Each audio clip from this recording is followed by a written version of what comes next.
In a world craving a new superhero, Turkey's military and defense industry will rise to the occasion. Imagine Team America World Police, but with great food, cutting-edge drones, gorgeous women, and handsome men. Witness the rise of Türkiye, blending ancient martial traditions, a fiercely independent spirit with futuristic firepower. Hi folks, welcome back. In this video, I discuss 4 points related to Turkey's military ambitions to become the world's newest great power, along with the challenges that Ankara faces in accomplishing that goal. Point number 1. Turkey is already something of a regional superpower. Its military is active in neighboring Iraq and Syria, especially in Syria, where the Turks are holding their own against Iran, Russia, and the United States, even as it occasionally cooperates with those countries. Likewise, in 2020 and 2023, Turkey has supported its fellow Turkic republic, Azerbaijan, in liberating its occupied lands from Armenia, an ally of Russia and Iran. Regrettably, a peace treaty between Armenia and Azerbaijan has not yet happened, but I'm hoping it will happen in the days ahead. Meanwhile, the Turkish military has kept the peace on a divided Cyprus for 50 years. Sorry, Greek and Greek Cypriot friends. That's just the way it is. And on top of that, the Turkish Armed Forces and the Turkish National Police provide training and logistical support in a dozen or so countries, and they're actively participating in various UN peacekeeping missions around the world. Meanwhile, more and more countries are purchasing Turkish military hardware. Now, Turkey's rise as a military power came into the spotlight only recently, but the story has a long background.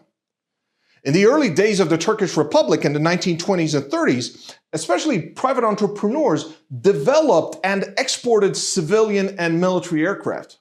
But the technological leaps of World War II and the alliance with the United States and NATO membership in 1952 meant that Ankara found it more convenient to receive American surplus weapons.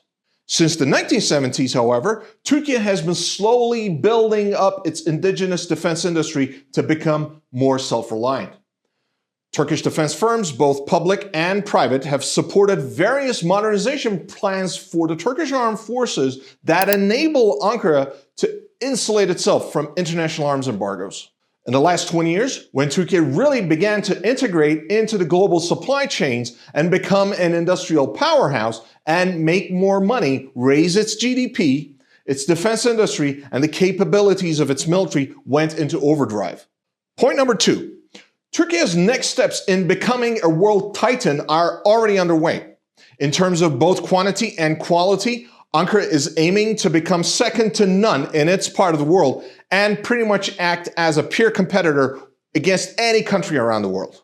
For example, Turkey recently became the 4th country in the world to join the 5th generation jet fighter club, which I discussed in a previous video. More recently, the Turkish Defense Ministry signaled its intention to acquire or modernize hundreds of tanks, artillery pieces, armored vehicles, air defense systems, and dozens of frigates and submarines and patrol boats. I just published an article for the news website Al Monitor about all of this. The link is in the description.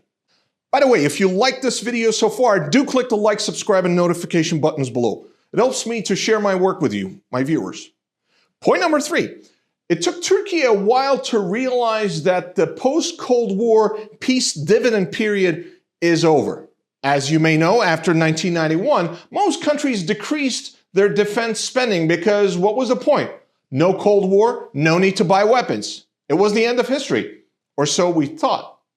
But the global war on terror and the war in Ukraine changed all that. In that world, NATO, of which Turkey is a member, stipulated that its members should spend at least 2% of their GDP on defense, with at least 2% of those expenditures going toward the purchase of weapons and ammunition. While Turkey, as a developing market economy that still needs to invest in its social services and human and physical infrastructure, spends somewhere around 1.5 or 1.6% of its GDP on defense, occasionally going as high as 1.8%. To really solve that shortfall, Ankara would have to solve its bigger economic woes: inflation, current accounts and budgetary deficits, and the never-ending currency crunch. Once it does that, not only can it get to play in the middle power league with the United Kingdom, with France and India, but also even in the big leagues with the United States, Russia, and China. Then we're going to see things get even more interesting. In fact, Ankara is already heading in that direction. The Turkish defense and security budget will be somewhere between 30 to 40 billion US dollars in 2024. Last but not least, number 4. Turkey's rise to world police status will not be automatic, easy, or go unchallenged. And it will probably not be pretty. Ankara will need friends, lots of them, to buy its defense products and services, while those same friends could back it in international forums such as the United Nations, the European Union, and NATO. To that end, the Turkish government would have to provide more resources to Turkish companies for their research and development efforts so that they could provide new solutions to the militaries and police forces of countries with which Turkey has good relations. In turn, the Turkish military-industrial complex could use those export revenues to embark upon new projects that would benefit both the Turkish military as well as the militaries of allied countries. Unfortunately, that might not go so smoothly. For example, if Iran develops nuclear weapons, or if Israel really goes off the deep end and completely just starts threatening more regional countries for its self-inflicted woes, as we're seeing in the Gaza war, or if Russia starts acting more brazenly, more dangerously, things will get very ugly. And the commercial and industrial strength underlying Turkey's rise as a global military power will suffer. What do you think about all this? Are you comfortable with the idea of Team Türkiye bleep yeah? Why not? Write in the comments below. For more of my videos like this one that mix the serious and the funny, the bitter and the sweet, subscribe to my channel and hit the notifications below. Thanks a lot. I'll see you soon.